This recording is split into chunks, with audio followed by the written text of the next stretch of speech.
Сайн байцгаана уу? Өнөөдрийн мэндийг та бүхэнд хүргэе. Өнөөдрийн подкастын сэдэв хувь тавилангийн сакс. Маш сонирхолтой, мэдвэжтэй, сонсууштай дугаар болох болов уу гэж найдаж байна. Сэтгэл судлалд ямар ч популист байдаггүй, популизм огт байдаггүй. Ерөн шинжлэх ухаанд популизм байвал утгагүй болдог.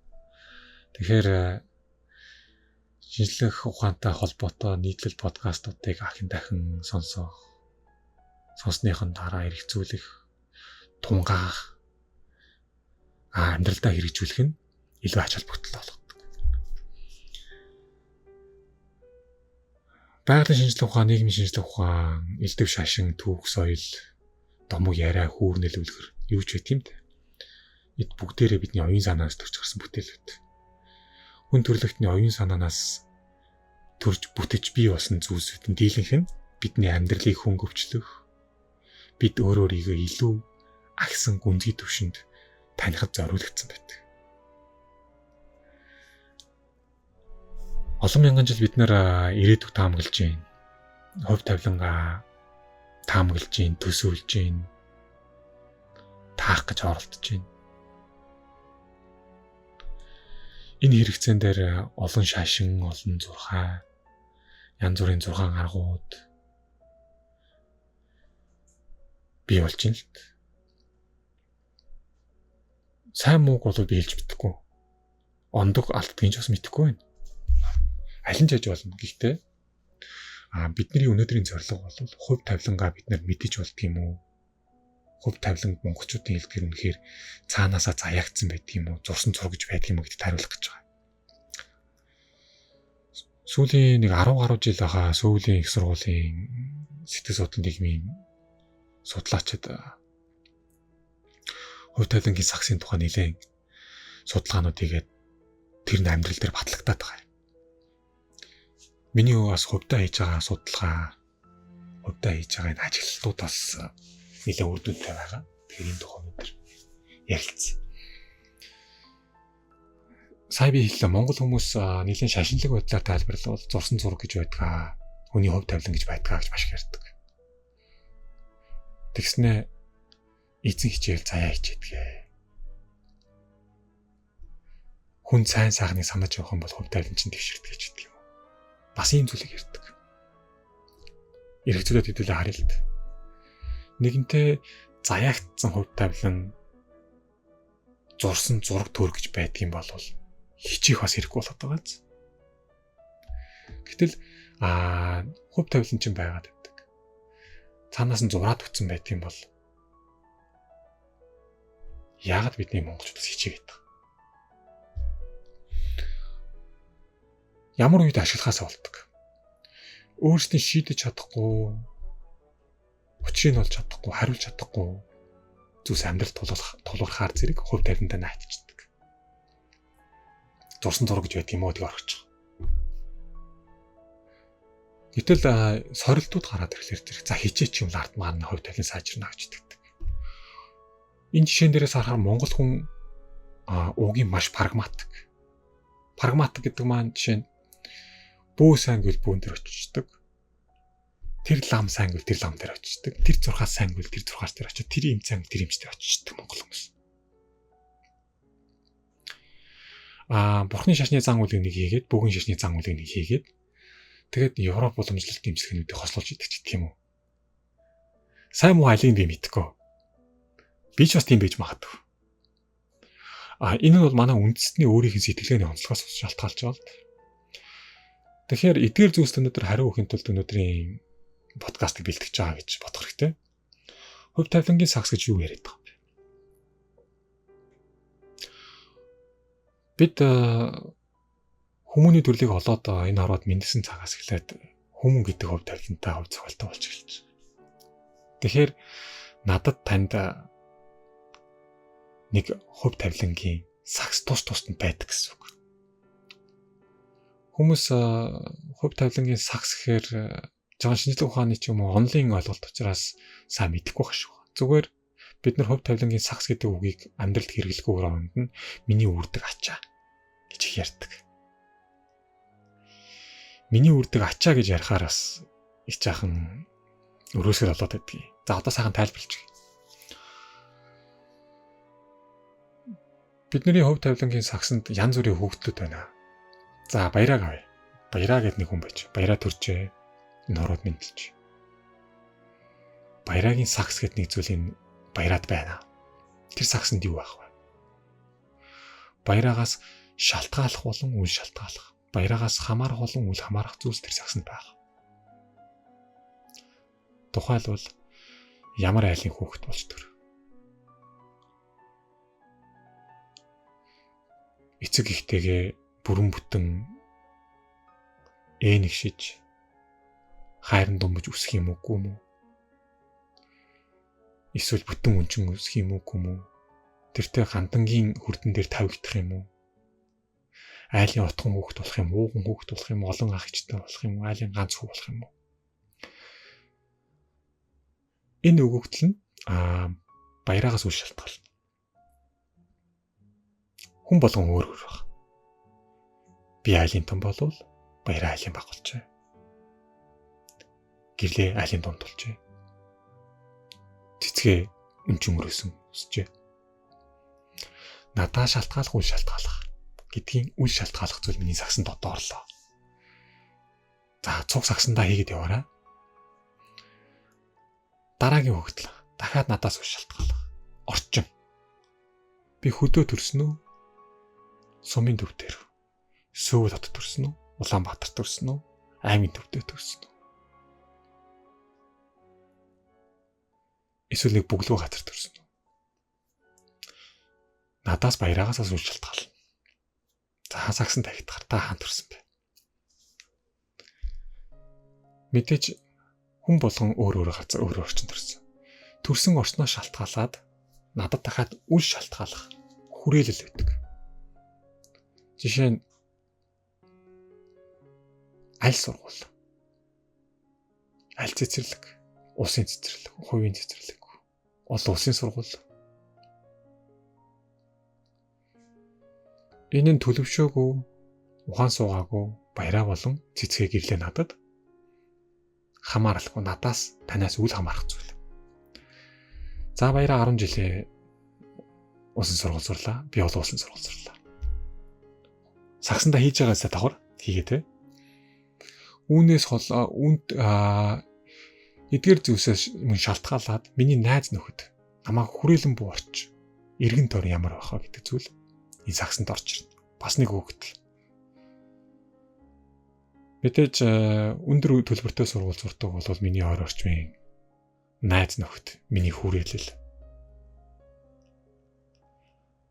бас бололцооны айлын хүүхдүүд байдаг ч юм уу байдаг баг. Та би нэг нэлээд бүглүү газрын нэг захын одоо сургуульд байдаг бол миний намайг хүрээлж байгаа хүрээлэн борчин найз нөхөд тиймэрхүү. Эсвэл юм л олвол хэрэг төвхөд орчод байдаг найз нөхөд.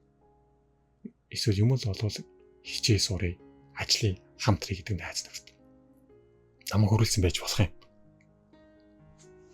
Төлөвшөөгүйд бол энэ нь надаас үл шалтгаалсан хүрээлэн борч болдог. За сагсандаа хийж гинэ. За саяын дурдсан зүйлсүүд миний хог тавилангийн сагсанд байгаа надаас үл шалтгаалах өгөгдлүүд. Одоо надаас шалтгаалах өгөгдөл гэж байгаа.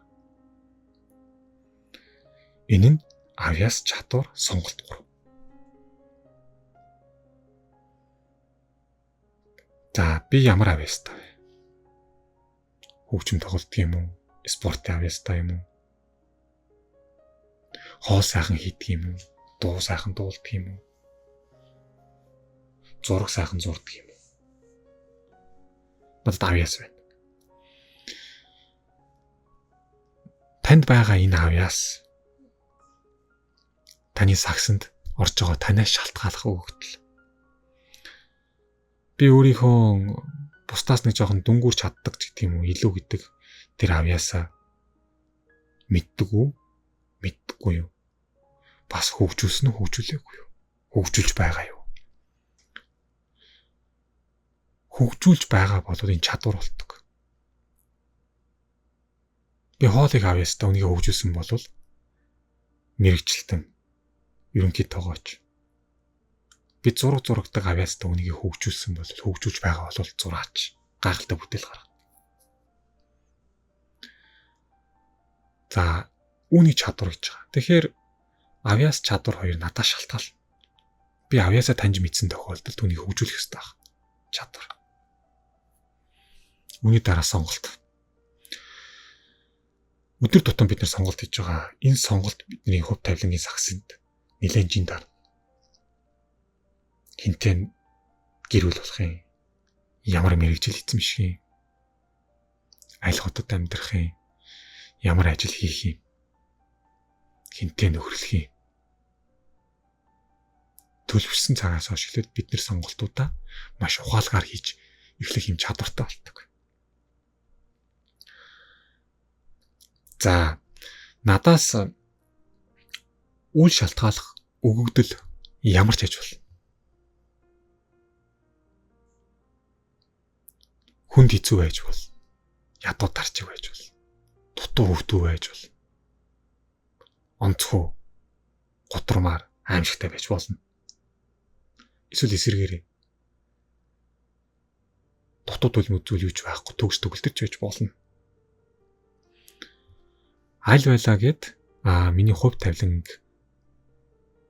өөрчлөлт дийлдэггүй. Миний хувь тавиланг өөрчлөх зүйл, миний хувь тавиланг сайжруулах зүйл маань сонголт. Тэгээд чадвар авьяас. Хүмүүс одоо ярьж байна. Тэдний аав ээж нь угаасаа баян юм чинь. Багаасаа эднэр чинь хур хөрөнгөтэй. Ахан дарга гэдэг. Ичин төрийн албаа гэж гэдэг. Банк мөнгөтэй угаасаа тэгэл бизнес эрхэлж байгаа. Татад дэмждэг хүмүүс байдаг, дүлхдэг хүмүүс байдаг, доороос дээрээс нь татдаг хүмүүс байдаг.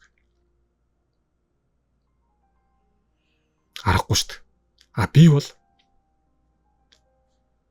чартаагаад бор зүрхээр яваад чадахгүй байна, дийлэхгүй байна. Аав ээж маань хөрөнгө мөнгөлдөөсөнгөө ядуу байна. Гэх мэтчлэнгээр яриад өөрөөсөө ярьсан хүүрнэлд итгэж амьдэрдэг. Тэгэхээр аль нь алдаатай.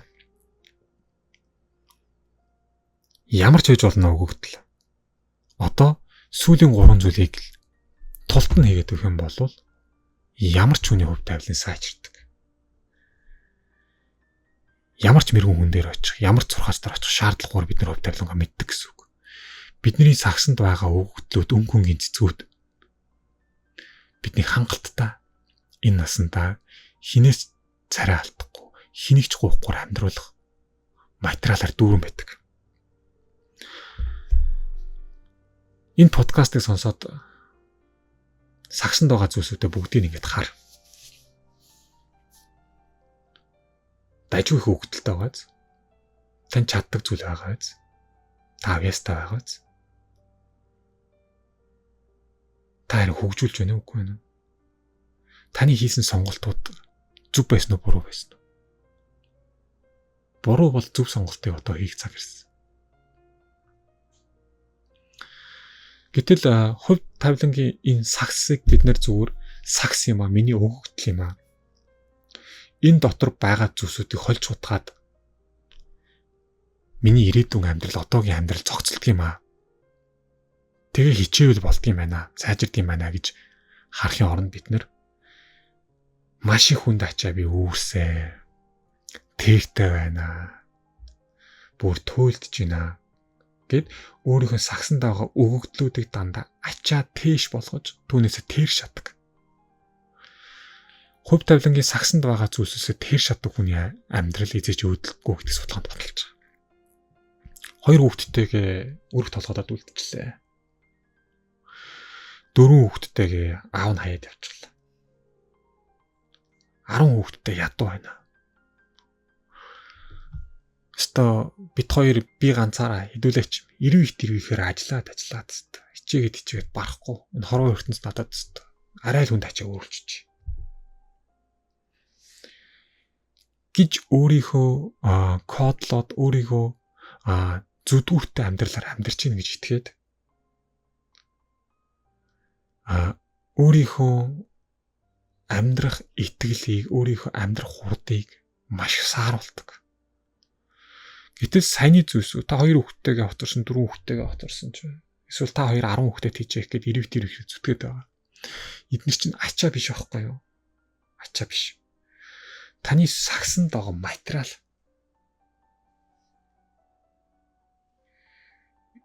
Эдгээр материалуудаа ашиглаад та сайхан бүтээгдэхүүн хийх хэрэгтэй.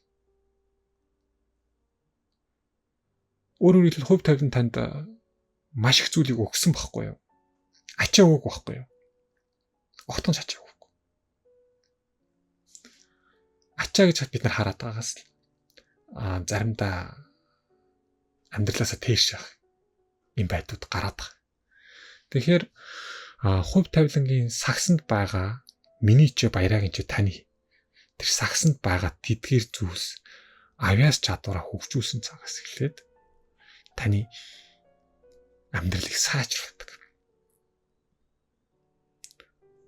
Надаас үл шалтгааллах зүйлсүүдийг амьдралаас авсан болвол түүн дээр фокуслаад түүнээс боллоо гэж буруутгаад хэрвээ өөр боломж байсан бол хэрвээ өөр айлын хүүхэд байсан бол ч гэдэг юм уу. Энэ үнцгээс хараад амьдраад байх юм бол урагшилж өгдөггүй л гэсэн үг. Сонголт гэдэг тухай би саярлаа л та. Буруу сонголт бид маш их хийсэн. Тэр сонголтынхоо бас горыг амсаад явж байгаа хүмүүс би ч ялгаагүй. Гэхдээ энэ подкастыг сонссноор бид нар сонголтоо дахиад шинээр хийх, ахиж алдахгүй хийх, зүгээр хийх бололцоо байдаг гэдэг мэдээж авах хэрэгтэй. Өдөр тутмын жижиг сонголтоос томоохон сонголт хүртэл бүх зүйлийг бид нар ухаанаа уртаа барь сонгож явах хэрэгтэй.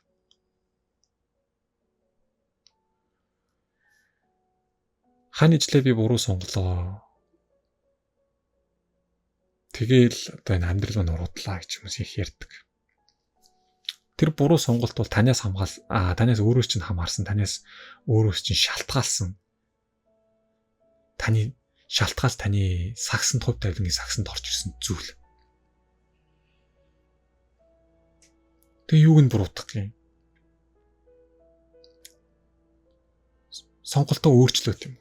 Сонголтоо засаад. Нөгөө чадвараа хөгжүүлээд цааш явах хэрэгтэй байхгүй. Маш их алдаатай бид нар ингэ сэтгэж байна л та. Тэгэхээр би энэ өдрөөс эхлээд чадвараа авьяасаа хөгжүүлэх чадвар болгосон бол би энэ өдрөөс эхлээд хийсэн буруу сонголтонд харамсахгүйгээр хийх сонголтуудаа зөв хийх юм бол миний хувь тавилан, миний заяа төрөг сайхан байх гарцаагүй байдаг. Ирээдүйн төлөө яах бол энэ ажил бүтэх болов? Эдэн төгрөг олдох болов гэж таамаглан санаа зовнид суух нь утгагүй хэрэг. Харин яг одоо би хийх гэж байгаа сонголтод итгэлтэй байна уу? Зүг байна уу? Яг одоо би өөрийнхөө авьяасыг нээсэн үү? Олсон уу? Яг одоо би олсон нээсэн авьяасаа хөгжүүлж байгаа юм. Бусад бүх хөвгтлийн мартах хэрэгтэй. Зүгээр сагсан дотор ч юм байж. Эдгээр бүгдээрээ багш. Эдгээр бүгдээрээ танд байгаа өнгөнгийн цэцгүүд. Хүн бүхэн сайхан хувь тавилантай. Хүн бүхэн хувь тавилангаа бүтээх, өөрчлөх, сайжруулах бололцоотой гэдэг сэтгэл судлалын шинжилгээ ухаан баталдаг. Гайхалтай нэртүүлээ. Өнөөдөр өчигдөр ч гэдэг юм уу? зарим нэг зүйл ч гэдэг юм уу. Бүтэмж муутай байдаг шүү дээ. Энэ нь миний амьдрал, миний хувь тавилан тэр чигээр юм байна гэсэн үг ерөөсөө биш. Харин энэ нь та өөрчлөгдөх, хувь тавилангийн сагсанд байгаа зүйлсүүдээ өөрөөсөө шалтгааллах зүйлсээр дүүргэхийн тохио гэж харж ах хэрэгтэй. Эргцүүлэх хэрэгтэй найзуудаа. Санал бодлоо комментээр үлдээгээрэй. Өнөөдрийн дугаарыг энэ хүргээд жаргая. Та сайхан хувь тавилан онж төрсөн. Таны сайхан ирээдүй хүлээж байна. Юу нэн энэ л үнэ. Маш их баярлалаа анхаарал хандуулсанд. Дараагийн дугаараар утгагүй уулзъя. Баяр таа.